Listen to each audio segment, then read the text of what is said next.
When you figure out your timeline B self, life opens up for you. Right now, you're living on timeline A. Whether you realize it or not, timeline A is responsible for your current reality. If you think of your life like a timeline, you're going to have some highs, you're going to have some lows, but overall, there's not going to be much delta between that line. There's not going to be a whole bunch of change. Based on your current thoughts, beliefs, how you see yourself, how you see the world, is representative of your current external reality. And if you want to have a completely different reality, something that feels unrecognizable and unbelievable from where you stand today, you have got to get over to timeline B. In between those two timelines, though, is a gap.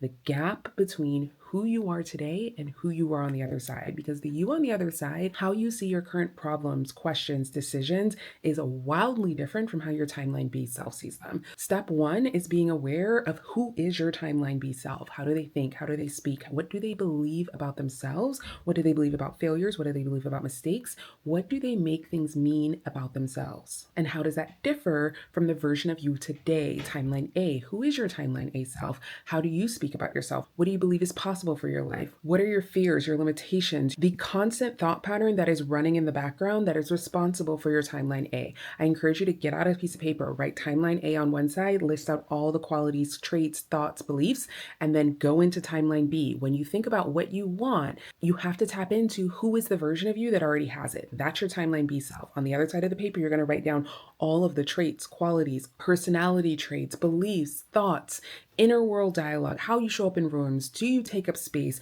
what you believe about taking action even when you don't know how the story ends. And then I want you to notice the gap, not to judge yourself, not to feel shame, but to start to bring awareness, because that is the first step to changing your entire life. You have to become aware of the 95% of thoughts that are running in the background of your life and ultimately creating your current reality. Awareness is step one. So the next time you go to do something new that is more in alignment with your timeline B self, that is starting to bridge that gap, and your timeline A is like, no, we don't do that. That is not safe. Remember what happened last time you did that.